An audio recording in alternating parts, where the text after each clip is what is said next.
Good morning, students. So, in the last lecture, we were studying topic A, which is type of soil and pathogenesis. Today, your topic B, named as physico-chemical characteristic of a soil and soil as a culture medium. તમારું paper number 304 ના પહેલા યુનિટનો topic બી આપણે ભણીએ છીએ. શું છે કે physico chemical characteristic of a soil and soil as the culture medium. So today at first let us start with physico-chemical characteristic of a soil. So first we need to know what soil is. We already know what soil is, but still let us revise. Soil has been defined as that region on earth crust where geology and biology meets. We all know that soil is what uppermost layer of earth is known as soil, which supports plant growth. In the last test મેં એવો question કરેલો કે પ્લાન્ટનો growth support કરતું જે soil layer છે એ કયું છે. એમાં ઘણા હોરાઇઝોન ડી કહે છે, હોરાઇઝોન સી કહે છે. That is not the correct answer. The correct answer is horizon A. We all know કે જે સૌથી ઉપરનું જે લેયર છે જે શું છે તો કે ફાઇન સેન્ડનું બનેલું છે, કે ક્લે, હ્યુમસ, અને શું છે તો કે સૌથી વધારે ન્યુટ્રિયન્ટ્સ જ્યાં પ્રેઝન્ટ છે, ઓર્ગેનિક રેસિડ્યુઝ જ્યાં પ્રેઝન્ટ છે એ છે હોરાઇઝોન એ. તો આ જે પેલું જે છે લેયર હોરાઇઝોન એ જ તે શું કરે છે, પ્લાન્ટનો ગ્રોથ સપોર્ટ કરે છે. પછી તો શું થાય છે તો કે મોટા પથ્થર આવે, પછી એનાથી મોટા, અને પછી સૌથી મોટા. તો અહીંયા કઈ રીતે ઉગી શકે કોઈ પણ પ્લાન્ટ? તમે લોકો હોરાઇઝોન ડી આપો છો, ઘણાએ હોરાઇઝોન સી લખ્યું છે. શું છે એટલી ખબર ન પડે કે હોરાઇઝોન એની અંદર જ તે પ્લાન્ટનો ગ્રોથ સપોર્ટ કરતો હોય? યાદ રાખજો, બરાબર. હવે શું કહે છે કે આ શું છે તો કે સોઇલની ડેફિનેશન છે. પછી શું કહે છે કે આપણે એના ફંક્શનલ પોઈન્ટ ઓફ વ્યૂથી જોઈએ. ફંક્શનલ એટલે એના કાર્યના રિલેટેડ. તો શું છે કે અર્થની land surface which provide substratum for plant and animal life. As I already said, શું કે પ્લાન્ટને શું પ્રોવાઈડ કરે છે તો કે સબસ્ટ્રેટમ પ્રોવાઈડ કરે છે. પ્લાન્ટ અને એનિમલ લાઈફને સબસ્ટ્રેટમ એટલે આધાર પ્રોવાઈડ કરે છે. કોણ? તો કે સોઇલનું જે અપરમોસ્ટ લેયર, એટલે એનું શું થયું, ફંક્શન થયું, એનું કાર્ય થયું. એટલે ફંક્શનલ પોઈન્ટ ઓફ વ્યૂથી આપણે જોવા જઈએ તો સોઇલ છે એ શું પ્રોવાઈડ કરે છે તો કે સબસ્ટ્રેટમ પ્રોવાઈડ કરે છે. કોને? તો કે પ્લાન્ટને અને એનિમલ લાઈફને, બરાબર. પછી શું કહે છે કે the characteristic of a soil environment varies with the locale and climate. સોઇલનું જે કેરેક્ટરિસ્ટિક છે એ કોના ઉપર આધારિત છે અથવા કોને મળતું આવે છે કે કોના આધારે ડિફર થાય છે તો કે વેરીઝ વિથ એટલે ફર્યા કરે છે એના લોકેલ એટલે લોકેશન અને ક્લાઇમેટ એટલે વાતાવરણના આધારે. સોઇલના મેઇનલી 2 ટાઈપ્સ હોય, મિનરલ સોઇલ અને ઓર્ગેનિક સોઇલ, બરાબર. મિનરલ સોઇલમાં શું થાય તો કે ઇનઓર્ગેનિક અને શું થાય, soil can be classified as mineral soil which have solid matter that is largely inorganic. અને ઓર્ગેનિક સોઇલમાં શું છે તો કે which have very little inorganic material, એટલે એને શું કહેવાય, ઓર્ગેનિક સોઇલ કહેવાય. Next is soil formation is influenced by different factors. સોઇલનું જે ફોર્મેશન છે is influenced by different factors. અને એના માટે એક ફોર્મ્યુલા છે કે સોઇલનું જે ફોર્મેશન છે એ ઘણા અલગ અલગ ફેક્ટર્સના આધારે ફર્યા કરે. તો એના માટેનું એક છે કે આ એનું શું છે તો કે એક ફોર્મ્યુલા છે કે જ્યાં આ જે બી છે વિચ આ યાદ રાખજો, it can be your MCQ question. એમાં આ શું છે કે સોઇલનું આ વેરી કરે છે, બરાબર ને. આ સાઇન છે એ શેની છે, વેરિએશનની, વેરી કરે છે. કોના આધારે? તો કે B means biological activity, P means parental rocks. Soil formation varies with biological activity, P means parental rocks, C means climate, T means time, and this T means topography. આ સમજાય છે? આ સમજો. સોઇલ ફોર્મેશન એટલે કે સોઇલનું બનવું અથવા સોઇલનું અલગ અલગ જગ્યાએ હોવું, it is varies with, very VARIES, varies એટલે અલગ અલગ પડે. Varies with what? તો કે બી એટલે શું તો કે બાયોલોજિકલ એક્ટિવિટી, એની અંદર કઈ ટાઈપના ઓર્ગેનિઝમ છે તો કઈ ટાઈપની સોઇલ હશે. પી મીન્સ વોટ? કે પેરેન્ટલ રોક્સ. પેરેન્ટ્સ એટલે કાંઈ મમ્મી પપ્પા એમ નથી લેવાનું તમારે. એની અંદર પહેલેથી જે રોક હોય, રોક્સ એટલે પથ્થર, બરાબર, એના ઉપર આધાર રાખે. બરાબર ને. સોઇલનું જે ફોર્મેશન છે એ તો કે biological activity, P means parental rocks, પછી શું કહે છે તો કે સી તો કે ક્લાઇમેટ એટલે વાતાવરણ, T means time climate time, અને આ ટી મીન્સ ટોપોગ્રાફી. ટોપોગ્રાફી એટલે શું થાય તો કે કોઈ અરેન્જમેન્ટ હોય કે જે નેચરલ કે આર્ટિફિશિયલ હોય એને શું કહેવાય ટોપોગ્રાફી કહેવાય. કોઈ નેચરલ કે આર્ટિફિશિયલ અરેન્જમેન્ટ ઓફ સોઇલ હોય એને શું કહેવાય ટોપોગ્રાફી કહેવાય. એટલે બી મીન્સ બાયોલોજિકલ એક્ટિવિટી એટલે કે ઓર્ગેનિઝમ જે કંઈ પણ હોય. P means what parental rocks, C means climate time, અને ટી મીન્સ ટોપોગ્રાફી. ટોપોગ્રાફી એટલે શું કે એના અંદર જે પાર્ટિકલ્સ છે એના અરેન્જમેન્ટ હોય એને શું કહેવાય ટોપોગ્રાફી કહેવાય. પાર્ટિકલ્સના અરેન્જમેન્ટને સપોઝ કોકમાં મોટા પથ્થરો હોય, કોકમાં નાના પથ્થરો હોય, તો ધીસ અરેન્જમેન્ટને આપણે શું કહીએ ટોપોગ્રાફી કહીએ. So this was all about introduction. Moving towards the physical characteristic of soil. સોઇલના ભૌતિક જે ફિઝિકલ કેરેક્ટરિસ્ટિક છે એના તરફ જઈએ તો શું કહે છે તો કે એમાં તમારે સોઇલ પ્રોફાઇલ વિશે લખવું પડે. બરાબર, આપણે ઓલરેડી કીધું છે કે સોઇલના જે લેયર્સ છે હોરાઇઝોન A B C D, બરાબર, કોની અંદર શું છે A B C માં શું છે, D માં શું છે, વેધરિંગ મીન્સ વોટ, બરાબર. તો એને શું કહેવાય એને બધી કહેવાય એની ફિઝિકલ પ્રોપર્ટીઝ. એમાં આપણે અલગ અલગ ભણવાની છે. એમાં પહેલી આપણે ભણીએ છીએ mineral particles. Mineral particles means what કે ડોમિનન્ટ કે સોઇલના અંદર જે ડોમિનન્ટ મિનરલ પાર્ટિકલ છે that are what to the silicon, aluminum and ferrous. Iron means and lesser amount of other minerals including calcium, magnesium, potassium, manganese, sodium, nitrogen, phosphorus and sulfur. This is what minerals છે. આ બધા કયા તો કે dominant એટલે સૌથી વધારે હોય એવા પ્રભાવી. બરાબર, ડોમિનન્ટ મિનરલમાં કોણ આવે સિલિકોન, એલ્યુમિનિયમ અને આયર્ન. અને લેસર પાર્ટિકલ્સમાં કોણ આવે છે તો કે calcium, magnesium, potassium, manganese, sodium, nitrogen, sulphur, titanium. These are what કે લેસર પાર્ટિકલ છે. The mineral constituent of soil range in size from small clay particles to large pebbles and gravels. Mineral constituents છે સોઇલના અંદર જે mineral કન્સ્ટિટ્યુઅન્ટ્સ આ બધા હોય એ very કરે. કોના આધારે તો કે પેબલ્સ અને ગ્રેવલ્સના આધારે. પેબલ્સ અને ગ્રેવલ્સ શું છે તો કે they are kind of rocks અથવા સ્મોલ જે સેન્ડ્સ હોય. પેબલ્સ એટલે પથ્થર પાણકા, અને ગ્રેવલ્સ એનાથી સેજ મોટા હોય એને શું કહેવાય ગ્રેવલ્સ કહેવાય.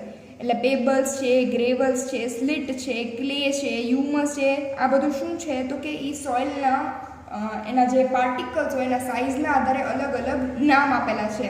એને પેબલ્સ અને ગ્રેવલ્સ કહેવાય. ફિઝિકલ્સ અને આ એટલે સમજાય છે કે આ પેબલ્સ અને ગ્રેવલ્સ છે એના આધારે શું થાય કે મિનરલ કન્સ્ટિટ્યુઅન્ટ શું કરે વેરીઝ કરે. અમુકમાં વધારે હોય, અમુકમાં ઓછું હોય. અને the physical structure, aeration, water holding capacity and availability of nutrients are determined by the proportion of these particles. આ જે એરેશન છે, વોટર હોલ્ડિંગ કેપેસિટી છે, ન્યુટ્રિયન્ટ્સની અવેલેબિલિટી છે, એ કોના ઉપર આધાર રાખે તો કે આ જે બધા પાર્ટિકલ્સ છે એના ઉપર કોણ આધાર રાખે તો કે એરેશન. એરેશન મીન્સ વોટ કે આ કોઈ સોઇલ છે તો એની અંદર એરેશન એર અમાઉન્ટ કેટલું છે, એનું સર્ક્યુલેશન કેટલું છે એને શું કહેવાય એરેશન કહેવાય. Water holding capacity you know what is that. Availability of nutrients કે કેટલા ન્યુટ્રિયન્ટ્સ મળી રહેશે. બરાબર, આને શું કહેવાય અવેલેબિલિટી ઓફ ન્યુટ્રિયન્ટ્સ કે સોઇલ પાર્ટિકલ્સની વચ્ચે કેટલા ન્યુટ્રિયન્ટ્સ આવેલા છે એ કોને આધાર રાખે તો કે this presence of this mineral particles. બીજું ફિઝિકલ કેરેક્ટરિસ્ટિકમાં આપણે ભણીએ છીએ ઓર્ગેનિક રેસિડ્યુ. ઓર્ગેનિક રેસિડ્યુ એટલે શું તો કે ભાઈ the plant and animal remains deposited on or in the soil contribute organic substances. Plant અને એનિમલના જે રેસિડ્યુ હોય, રિમેન્સ હોય, રિમેન્સ એટલે પ્લાન્ટ અને એનિમલના જે કાંઈ પણ વધતું ઘટતું પછી હોય એને શું કહેવાય રિમેન્સ કહેવાય. કે એનું જે કોઈ પણ સિક્રેટિંગ મટીરિયલ હોય અથવા એના ડેડ બોડીઝ તો ન કહેવાય પણ ડેડ પાર્ટિકલ્સ હોય એને શું કહેવાય કે એને તમે શામાં ઇન્ક્લુડ કરો છો ઓર્ગેનિક રેસિડ્યુમાં ઇન્ક્લુડ કરો છો. મિનરલ્સની અંદર બધું શું લ્યો છો તો કે આ જે silicon, aluminium, ferrous, calcium, magnesium, એ બધું તમે મિનરલ્સમાં લ્યો છો. ઓર્ગેનિક રેસિડ્યુઝની અંદર તમે લ્યો છો પ્લાન્ટ્સ છે અને એનિમલના જે ડેબ્રીઝીસ હોય, બરાબર, ડેબ્રીઝ એટલે એના પાર્ટિકલ્સ, એને શું કહો છો તમે? ઓર્ગેનિક રેસિડ્યુ તરીકે લ્યો છો. The decomposition will be described next.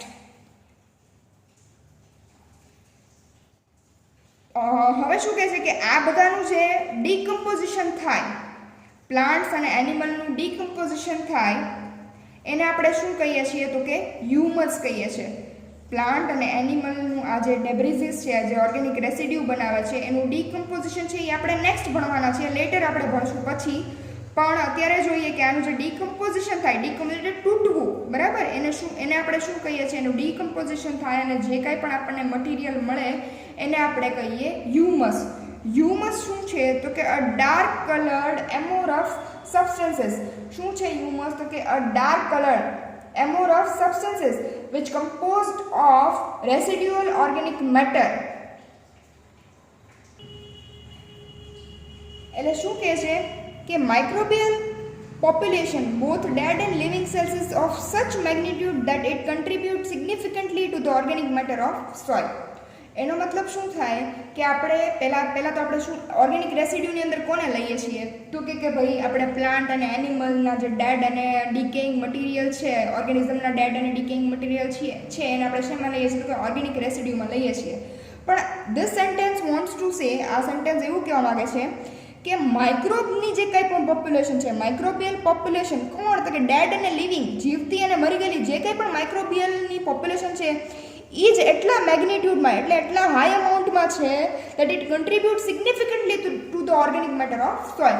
કે એ જ તે શું બનાવે છે? તો કે એનું માઇક્રોબિયલ પોપ્યુલેશન જ એટલી બધી છે કે જે ઓર્ગેનિક મેટર છે, ઓર્ગેનિક કમ્પોઝિશન છે સોઇલનું, એ કોણ બનાવે છે? તો કે માઇક્રોબિયલ પોપ્યુલેશન જ બનાવે છે. અને અલ્ટિમેટલી એ શું કરે છે? તો કે સોઇલનું એક ટેક્સચર બનાવે છે. એગ્રીકલ્ચરલ સોઇલ હોય છે, એગ્રીકલ્ચર માટેની સોઇલ, બરાબર, તો એમાં જે આ જે ઓર્ગેનિક મેટર છે એ પાર્ટિસિપેટ ખાસું એવું કરે કે it will increase the buffering capacity and increase the water holding capacity of a soil. એટલે આપણે જોયું મિનરલમાં શું આવે છે? તો કે મિનરલની અંદર શું આવે? તો કે આ કેલ્શિયમ, મેગ્નેશિયમ, ફોસ્ફરસ, એ બધા શું કહે છે તમને? મિનરલ્સ કહે છે. આ આપણે ફિઝિકલ પ્રોપર્ટીઝ ભણીએ છીએ એમાં પહેલું આપણે જોયું મિનરલ્સ જોયા, બીજા આપણે જોયા ઓર્ગેનિક રેસિડ્યુઝ. મિનરલ્સની અંદર શું આવ્યું? તો કે calcium, magnesium, cobalt, whatever, silicon, aluminium, iron, એ બધા શું છે? તો કે મિનરલ્સ છે. અને પછી શું આવે છે? તો કે ઓર્ગેનિક રેસિડ્યુઝ આવે છે. ઓર્ગેનિક રેસિડ્યુઝની અંદર આપણે શું કોને લઈએ? તો કે ભાઈ પ્લાન્ટ અને એનિમલના જે ડેડ અને ડિકેઇંગ મટીરિયલ હોય એને આપણે શેમાં લઈએ? ઓર્ગેનિક રેસિડ્યુઝના. રેસિડ્યુ એટલે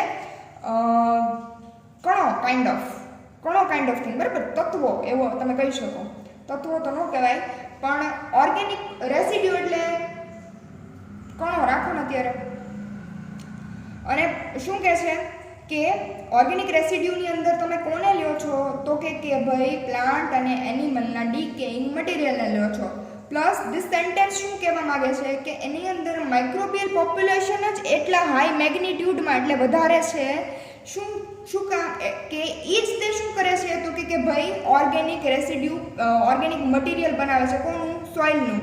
અને પછી એ શેમાં હેલ્પફુલ થાય? તો કે ભાઈ આ હ્યુમસ જે કન્ટેન્ટ છે કે જે એગ્રીકલ્ચરલી ઇમ્પોર્ટન્ટ છે, કે જે શું ઇન્ક્રીઝ કરશે? તો કે બફરિંગ કેપેસિટી ઇન્ક્રીઝ કરશે અને વોટર હોલ્ડિંગ કેપેસિટી ઇન્ક્રીઝ કરશે. કોની? તો કે સોઇલની.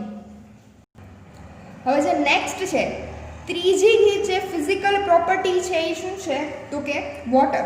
સોઇલના અંદર જે વોટર હોય એના વિશે આપણે એને શું કહીએ? આપણે એની ફિઝિકલ પ્રોપર્ટી કહીએ. શું કહે છે કે the amount of water in soil depends on the precipitation and other climatic condition, drainage, soil composition and living population of a soil. જે સોઇલના અંદર વોટર પ્રેઝન્ટ છે, અમાઉન્ટ ઓફ વોટર, એ કોને છે રિલેટેડ? તો કે જે પ્રેસિપિટેશન થયું હોય કે પછી ઈ સોઇલની જે ક્લાઇમેટિક કન્ડિશન હોય એટલે કે વેધર ત્યાંનું કેવું હોય, પછી એનું ડ્રેનેજ કેવું છે, પાણી કેટલું અંદર ઉતરી શકે, ડ્રેનેજ એટલે પાણી અંદર કેટલું ઉતરી શકે છે, પછી સોઇલનું કમ્પોઝિશન કેવું છે, સોઇલનું કમ્પોઝિશનમાં શું આવે તમને ખબર છે કે એની અંદર કેવા કેવા પાર્ટિકલ્સ છે, કેવા કેવા સોઇલના પાર્ટિકલ્સ છે, એ બધું શેની અંદર આવે તો કે સોઇલ કમ્પોઝિશનમાં આવે. અને એની અંદર જે લિવિંગ પોપ્યુલેશન છે કોઈ પણ ઓર્ગેનિઝમની, એનિમલની કે પ્લાન્ટની, એના ઉપર કોણ આધાર રાખે તો કે વોટર આધાર રાખે. હવે વોટર કઈ રીતે હોય તો કે સોઇલના અંદર વોટર છે કાં તો એ free as a free H2O હોય, એઝ અ ફ્રી H2O, અથવા કોઈ સરફેસને શું થયેલા હોય, એબ્સોર્બ થયેલા હોય, કાં તો ફ્રી H2O તરીકે હોય અથવા કોઈ સરફેસની અંદર એબ્સોર્બ થયેલા H2O મોલિક્યુલ્સ જોવા મળે. એટલે વોટર છે એ કેવી રીતે હશે તો કે એઝ અ ફ્રી H2O. તો ફ્રી H2O તરીકે ક્યાં હોય તો કે ભાઈ આ જે સોઇલના જે પાર્ટિકલ્સ હોય એના વચ્ચે જે કાંઈ પણ સ્પેસ હોય, જગ્યા હોય, એના વચ્ચે જે કાંઈ પણ H2O રહેલું હોય એને આપણે ફ્રી H2O કહીએ, અથવા બીજા કયા ફોર્મમાં હોય તો કે કોઈ પાર્ટિકલના અંદર એબ્ઝોર્બ થયેલું હોય. અને શું કહે છે કે આ ઓર્ગેનિક અને સોઇલની અંદર જે ઓર્ગેનિક અને ઇનઓર્ગેનિક કમ્પાઉન્ડ હોય એ આ વોટરની અંદર શું થયેલા હોય તો કે ડિઝોલ્વ થયેલા હોય. અને વોટરની અંદર ડિઝોલ્વ થયેલા હોય એટલે જ તે એઝ અ ન્યુટ્રિયન્ટ કોને, કોઈ પણ ઓર્ગેનિઝમને કે પ્લાન્ટને અવેલેબલ થઈ શકે. આ વોટરનો રોલ છે, સોઇલની અંદર જે વોટર છે એનો રોલ શું તો કે ભાઈ શું તો કે વેરિયસ ઓર્ગેનિક અને inorganic compounds are dissolved in the soil water. શેમાં? સોઇલ વોટરની અંદર ડિઝોલ્વ થયેલા હોય અને એટલે જ તે દસ available as a nutrient to soil inhabitants. સોઇલની અંદર જે રહેતા હોય એવા એને કહેવાય ઇન્હેબિટન્ટ્સ. માટે કેવું હોય તો કે ન્યુટ્રિયન્ટ સોર્સ પ્રોવાઈડ કરે, કારણ કે ડાયરેક્ટલી એવું બને કે નો પણ લઈ શકતા, કન્ઝ્યુમ ન કરી શકતા હોય કોઈ પણ પ્લાન્ટ્સ કે ઓર્ગેનિઝમ કે એનિમલ્સ, એટલે એને વોટરના અંદર ડિઝોલ્વ થવું પડે. અને આ વોટરનો રોલ છે શું તો કે એ ન્યુટ્રિયન્ટ પ્રોવાઈડ કરશે. નેક્સ્ટ છે એ છે સોઇલની ચોથી ફિઝિકલ પ્રોપર્ટી કે જે કઈ છે ગેસીસ. હવે શું કહે છે તો કે સોઇલની અંદર કેવા અને કયા ફોર્મમાં ગેસીસ પ્રેઝન્ટ છે. તો શું કહે છે કે soil atmosphere is derived from air. સોઇલનું એટમોસ્ફિયર ક્યાંથી ડિરાઇવ થયેલું છે, ક્યાંથી આવેલું છે એમ કહી શકીએ તો કે એરમાંથી જ તે. But still differs in the composition. પણ છતાંય કમ્પોઝિશનમાં શું કરે, ડિફર કરે. શું કામ તો કે biological processes occurring in the soil, કે જે સોઇલના અંદર બાયોલોજિકલ પ્રોસેસ છે એના કારણે. એટલે એવું ન કહી કે આપણે કે ભાઈ એવું કહીએ કે ભાઈ ઓક્સિજન 21% છે વાતાવરણમાં તો ભાઈ સોઇલની અંદર 21% જ હશે, એવું નહીં. ભલે સોઇલનું એટમોસ્ફિયર, સોઇલનું પોતાનું એટમોસ્ફિયર એટલે સોઇલના વાતાવરણની વાત થાય છે, સાદા જે વાતાવરણની વાત થતી નથી. કે જે સોઇલનું એટમોસ્ફિયર છે એ ડિફર કરે છે કોના એટમોસ્ફિયર કરતાં તો કે એરના એટમોસ્ફિયર કરતાં. એટલે સોઇલની અંદર જે ગેસ રહેલા છે એ જે ગેસીસ છે એ જે એરના અંદર જે કાંઈ પણ ગેસીસ છે એના કરતાં કેવા છે, અલગ છે. શું કામ? કારણ કે એના અંદર બાયોલોજિકલ પ્રોસેસ થતી હોય એના આધારે.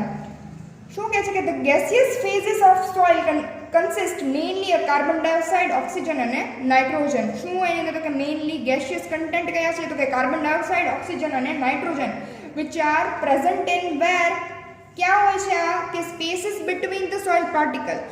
આ જે સોઇલ પાર્ટિકલ છે એના અંદરના સ્પેસીસમાં રહેલા હોય. which are not filled with water. જો ગેસીસ ક્યાં હોય તો કે ભાઈ આ જે સોઇલ છે એના વચ્ચે જે કાંઈ પણ સ્પેસ હોય એના અંદર ગેસીસ રહેલા હોય.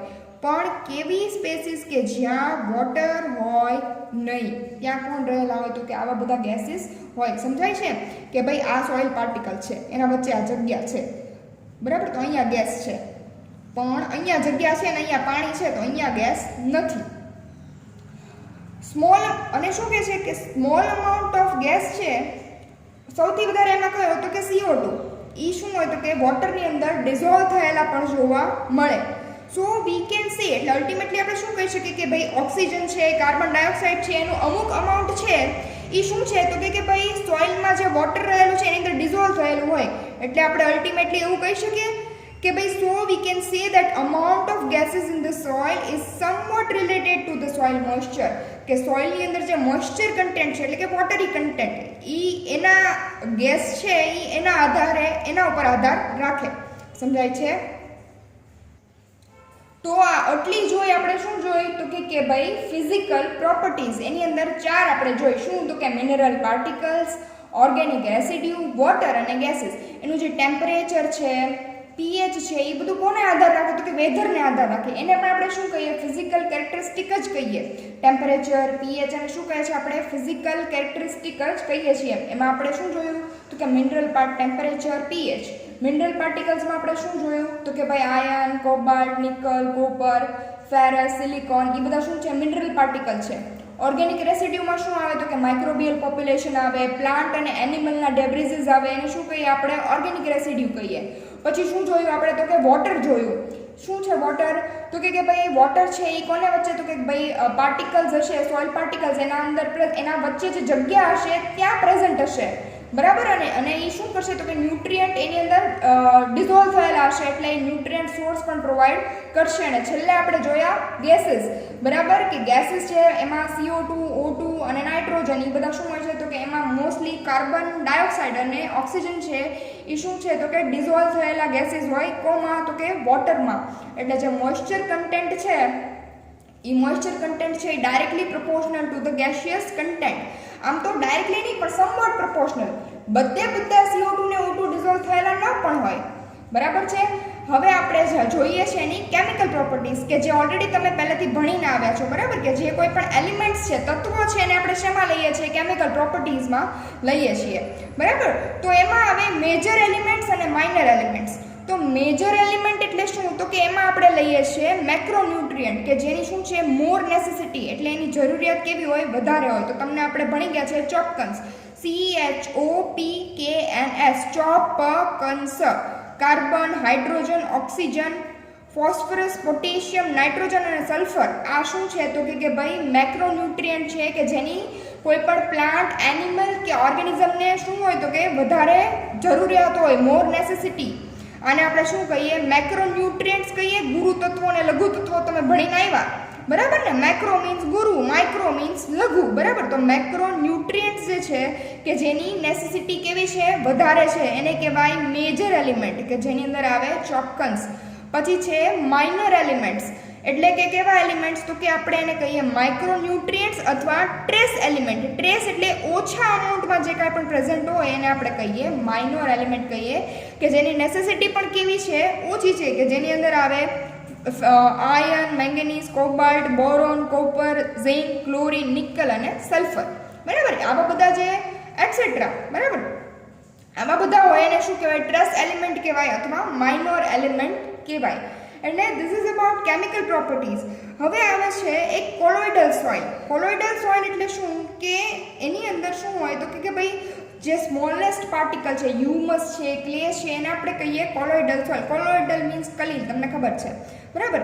તો આ કોલોઇડલ સોઇલનો તમારે પોઈન્ટ એક એડ કરવો પડે કે એની અંદર આપણે વી આર સ્ટડીંગ અબાઉટ કેટાયન્સ અને એનાયન્સ, બરાબર. કેટાયન્સ એટલે શું કે જે પોઝિટિવ જે કંઈ પણ આયન્સ છે કે hydrogen, calcium, magnesium, potassium, sodium, NH4, zinc છે એટલે એમોનિયમ, બરાબર ને, કોપર અને નાઇટ્રોજન આ બધા કેવા છે તો કે ભાઈ એને આપણે શેમાં લઈએ છીએ કેટાયન્સમાં લઈએ છીએ. અને એનાયન્સમાં કોને લઈએ છીએ કે ભાઈ NO3- છે, H2PO4 છે, SO4 છે અને ક્લોરીન છે. અને આપણે શેમાં લઈએ છીએ એનાયન્સમાં લઈએ છીએ. અને so this is about chemical properties of a soil કે આ બધાના સાથે શું બનાવે સંયોજન બનાવે, બરાબર. કોલોઇડલ સોઇલ સાથે આ જે એલિમેન્ટ્સ છે એ સંયોજન બનાવે અને કોઈ પણ રીતે ન્યુટ્રિયન્ટનો સોર્સ પ્રોવાઈડ કરે. એટલે આને કહેવાય કેમિકલ પ્રોપર્ટીઝ કે સોઇલના અંદર કેવા કેવા કેમિકલ્સ પ્રેઝન્ટ છે, બરાબર. પછી કેવી રીતે આવતા હોય તો કે ભાઈ કોઈ એકબીજા સાથે વેધરિંગની પ્રોસેસથી પણ કેમિકલ આવતા હોય અથવા કેમિકલ્સ ક્યાંથી આવતા હોય તો કે કોઈ માઇક્રો ઓર્ગેનિઝમની એકબીજા સાથેની પ્રોસેસ અથવા કોઈ મેટાબોલાઇટ સિક્રીટ કરતા હોય એના સાથે ઓર્ગેનિઝમ મેટાબોલાઇટ સિક્રીટ કરે ને કોઈ પણ એનિમલ છે કે પછી કોઈ પણ ઓર્ગેનિઝમ લો માઇક્રો ઓર્ગેનિઝમ એ પણ શું કરતા હોય તો કે પ્રાઇમરી અને સેકન્ડરી મેટાબોલાઇટ રિલીઝ કરતા હોય, સિક્રીટ કરતા હોય. તો એ શેમાં અલ્ટિમેટલી પાર્ટ કરે તો કે ભાઈ કેમિકલ પ્રોપર્ટીઝના અંદર સોઇલની કેમિકલ પ્રોપર્ટીઝની અંદર પાર્ટિસિપેટ કરે છે. આવી રીતે સોઇલની કેમિકલ કમ્પોઝિશન છે કેમિકલ એ શું થાય તો કે વેધરના આધારે ચેન્જ પણ થતું હોય, કાંઈ કોન્સ્ટન્ટ ન રહે. બધી જગ્યાએ સોઇલ છે તો બધી જગ્યાએ માઇક્રો આયન માઇનોર આયન નહીં, બધી જગ્યાએ એમ નહીં. એના કેમિકલ કમ્પોઝિશન ઉપર, કેમિકલ કમ્પોઝિશન જે છે એની અલ્ટિમેટલી જે સોઇલની ફિઝિકલ પ્રોપર્ટી છે એના સાથે, એટલે આ બધું ઇન્ટરકનેક્ટેડ છે. ફિઝિકલ અને કેમિકલ બધું વેરી થયા કરે એકબીજાના ફરવાથી. હવે તમારો ટોપિક નંબર 2 જ ચાલે છે, પણ એનો બીજો ટોપિક છે. પહેલો ટોપિક હતો ફિઝિકો કેમિકલ પ્રોપર્ટીઝ, એટલે ફિઝિકલ અને કેમિકલ પ્રોપર્ટીઝ. અને હવેનો જે ટોપિક છે એ soil as a culture medium. તમે સોઇલને કલ્ચર મીડિયમ તરીકે કેવી રીતે વાપરી શકો, બરાબર? તો શું છે તો કે ભાઈ સોઇલ શું છે તો કે ઇટસેલ્ફ નેચરલ મીડિયા છે for many micro organism. Natural media એટલે શું તો કે કુદરતમાંથી મળે. હવે આપણે અગારને મીડિયમ કહીએ છીએ, બરાબર, પણ એ શું છે, આપણે એને અગાર વાપરીએ છીએ એને કહેવાય, કેવું કહેવાય, આર્ટિફિશિયલ કહેવાય, બરાબર? આપણે બધું એડ કરીએ છીએ એની અંદર, બરાબર? એટલે અને કેવો છે, આર્ટિફિશિયલ છે આપણી પાસે. જ્યારે સોઇલ શું છે એ નેચરલ મીડિયમ છે. કોઈ સોઇલ બનાવવા ગયું, બરાબર? તો સોઇલ શું છે એ નેચરલ મીડિયમ છે અને એની અંદર માઇક્રો ઓર્ગેનિઝમ હોય છે, બરાબર? તો સોઇલ ઇઝ અ હિટ્રોજીનસ મટીરિયલ. હવે હિટ્રોજીનસ એટલે શું તમને ખબર છે? બે ટર્મ છે, હોમોજીનિયસ અને હિટ્રોજીનસ, કે જે તમે શેમાં ભણ્યા? કાર્બોહાઈડ્રેટ્સની અંદર ભણી ગયા, બરાબર? કે એના મોનોમરના આધારે શું હોય તો કે શુગરના ટાઈપ્સ પડે. હોમોજીનિયસ છે કે હિટ્રોજીનસ છે. કે હિટ્રોજીનસ એટલે શું કે એક કરતાં અલગ અલગ વધારે પાર્ટિકલ્સ હોય તો એને શું કહેવાય? હિટ્રોજીનસ, બરાબર? સેમ બધા પાર્ટિકલ હોય તો એને શું કહેવાય? હોમોજીનસ કહેવાય. પણ અલગ અલગ પાર્ટિકલ્સ હોય તો એને શું કહેવાય? હિટ્રોજીનસ મટીરિયલ કહેવાય. તો સોઇલ શું છે? હિટ્રોજીનસ મટીરિયલ છે. ઓબ્વિયસલી એની અંદર અલગ અલગ ગેસ છે, લિક્વિડ્સ છે, અલગ અલગ ટાઈપના પાર્ટિકલ્સ છે સોઇલના, બરાબર ને? જેમ કે રેતી, પથ્થર, એ બધું અલગ અલગ થાય ને. સમજાય છે તમને? એના પાર્ટિકલ્સની સાઇઝના આધારે પણ તમે એને શું કહી શકો? હિટ્રોજીનસ કહી શકો, બરાબર? તો આ જે હિટ્રોજીનસ સોઇલ છે એની અંદર મેઇનલી કેટલા ફેઝ છે તો કે 3 ફેઝ છે. કયા 3 ફેઝ? કે soil is composed of 3 main phase: solid phase, liquid phase અને ગેસિયસ ફેઝ, કે જે આપણે ઓલરેડી શેમાં ભણી ગયા તો કે ફિઝિકલ પ્રોપર્ટીઝમાં ભણી ગયા. તો સોલિડ ફેઝની શું આવે સોલિડ ફેઝની અંદર તો કે જે ભાઈ ઓર્ગેનિક અને ઇનઓર્ગેનિક મટીરિયલ્સ છે એ બધા શેમાં આવે? એના અલગ અલગ સોઇલના પાર્ટિકલ્સ છે એ બધા શેમાં આવે? સોલિડ ફેઝની અંદર આવે. લિક્વિડ ફેઝની અંદર જે વોટરી કન્ટેન્ટ છે એ બધું શેમાં આવે? લિક્વિડ ફેઝની અંદર આવે. અને ગેસિયસ ફેઝની અંદર શું આવે તો કે ભાઈ કાર્બન ડાયોક્સાઇડ, ઓક્સિજન, નાઇટ્રોજન અને બીજા જે કંઈ પણ ગેસીસ પ્રેઝન્ટ છે એને આપણે શેમાં લઈએ છીએ તો કે ગેસિયસ ફેઝમાં લઈએ છીએ, બરાબર? અને especially this 3 phase provide nutrient to the plant root. આ જે 3 ફેઝ છે એ શું કરશે તો કે પ્લાન્ટ રૂટને કે ઓર્ગેનિઝમને શું પ્રોવાઈડ કરશે? ન્યુટ્રિયન્ટ પ્રોવાઈડ કરશે. અને ન્યુટ્રિયન્ટ પ્રોવાઈડ કરશે એટલે કેવું થયું તો કે એ નેચરલ મીડિયા થયું. નેચરલી એને શું મળે છે? ન્યુટ્રિયન્ટ મળે છે, બરાબર? તો ન્યુટ્રિયન્ટ મીડિયમ પહેલાં તો કેવું હોવું જોઈએ તો કે ઇટ શુડ પ્રોવાઈડ, આપણે જે ન્યુટ્રિયન્ટ તમે અગાર વાપરો છો એની અંદર ઓર્ગેનિઝમને જે કાંઈ પણ જરૂર હોય એ બધું હોય, બરાબર? તો એવી જ રીતે ન્યુટ્રિયન્ટ મીડિયમની અંદર શું હોવું જોઈએ તો કે બધા જ પ્રકારના એલિમેન્ટ હોવા જોઈએ, માઇક્રો અને મેક્રો એલિમેન્ટ્સ, કે જે ઓર્ગેનિઝમનો શું સપોર્ટ કરે? ગ્રોથ સપોર્ટ કરે, પ્રોડક્શનનો રેટ સપોર્ટ કરે, અને શું આપે તો કે સબસ્ટ્રેટમ એટલે આધાર આપે. તમને ખબર છે અગાર શું છે તો કે ભાઈ શું પ્રોવાઈડ કરે છે? બેઝ પ્રોવાઈડ કરે છે. એ કાંઈ ન્યુટ્રિયન્ટ નથી. અગાર શું છે તો કે એક પ્રકારનો બેઝ પ્રોવાઈડ કરે છે. તો આ શું છે તો કે સોઇલ છે એ આવી જ રીતે તમે ગણો તો અગાર અને સોઇલ, બરાબર? એ કેવું થાય? ન્યુટ્રિયન્ટ અગાર તમે જે વાપરો છો, ન્યુટ્રિયન્ટ અગાર અને સોઇલ, એ આમ સમવોટ સિમિલર, કે ભાઈ આપણે ઓર્ગેનિઝમને શું જોઈએ છે તો કે કાંઈ પણ એને ન્યુટ્રિયન્ટ જોઈએ છે તો એ અગારમાંથી લેશે. આપણે અત્યારે લેબની વાત કરીએ તો શેમાંથી લેશે? અગારમાંથી લેશે. પણ નેચરલી શેમાંથી લેશે તો કે શેમાંથી? તો કે સોઇલમાંથી લેશે. તો શું થયું? સોઇલ નેચરલ મીડિયા થયું, બરાબર છે? તો it can be used as nutrient for bacterial growth. શું આપશે? ન્યુટ્રિયન્ટ પ્રોવાઈડ કરશે, બરાબર? કે જે સોઇલ પાર્ટિકલ છે એની અંદર એના વચ્ચે જે સ્પેસ છે એની અંદર કાં વોટરના સાથે શું છે તો કે વોટરની સાથે કોઈ પણ ગેસીસ કે ન્યુટ્રિયન્ટ્સ છે એની અંદર ડિઝોલ્વ થયેલા છે અથવા ફ્રી ફોર્મમાં રહેલા છે તો એ શું કરશે? It stores nutrient serve as a medium for growth. એ ન્યુટ્રિયન્ટને સર્વ કરશે, સર્વ એટલે રાખશે, બરાબર? અથવા આપશે. કોને? તો કે ભાઈ ગ્રોથ માટે ઓર્ગેનિઝમને કે પ્લાન્ટને શું પ્રોવાઈડ કરશે? ન્યુટ્રિયન્ટ પ્રોવાઈડ કરશે. બરાબર. તો તમારે કોઈ ટિપિકલ સોઇલ ઓર્ગેનિઝમનો જો ગ્રોથ જોતો હોય તો તમારે પહેલાં એની અંદર જે કાંઈ પણ ઓર્ગેનિઝમ રહેલા હોય એને શું કરવા પડે, ડિસ્ટ્રોય કરી નાખવા પડે. અને એના માટે તમારે સોઇલને શું કરવી પડે, સ્ટરીલાઇઝ કરવી પડે. બરાબર. તો તમે જ્યારે સોઇલને સ્ટરીલાઇઝ કરો એટલે શું થાય કે કોઈ ઓર્ગેનિઝમ એની અંદર શું થઈ જાય તો કે ડિસ્ટ્રોય થઈ જાય. સ્ટરીલાઇઝ કરો એટલે ઓર્ગેનિઝમ શું થાય, ડિસ્ટ્રોય થઈ જાય. પણ ધ્યાન એ રાખવાનું કે એની અંદર જે કાંઈ પણ ન્યુટ્રિયન્ટ્સ રહેલા છે કે ભાઈ કોઈ પણ બીજા એલિમેન્ટ્સ રહેલા છે એને પ્રેશર અને હીટથી શું હોવું જોઈએ, ટોલરન્સ હોવું જોઈએ. ટોલરન્સ એટલે શું, સહન કરવાની શક્તિ હોવી જોઈએ. બાકી તમે ઓર્ગેનિઝમને મારવા જાઓ અને શું થાય કે ભાઈ એની અંદર જે કાંઈ પણ જરૂરી જે તત્વો રહેલા છે એ પણ મરી જાય તો પછી તમે સોઇલને લઈ શકો નહીં. સોઇલને તમે કલ્ચર મીડિયમ તરીકે વાપરી શકો નહીં. કારણ કે કલ્ચર મીડિયમ તરીકે તમે ક્યારે વાપરો તો કે એની અંદર બધા જ પ્રકારના ન્યુટ્રિયન્ટ્સ પ્રેઝન્ટ હોય, બધા અથવા જેની જરૂર છે એવા ન્યુટ્રિયન્ટ પ્રેઝન્ટ હોય ત્યારે તમે સોઇલને શું કહી શકો, કલ્ચર મીડિયમ કહી શકો.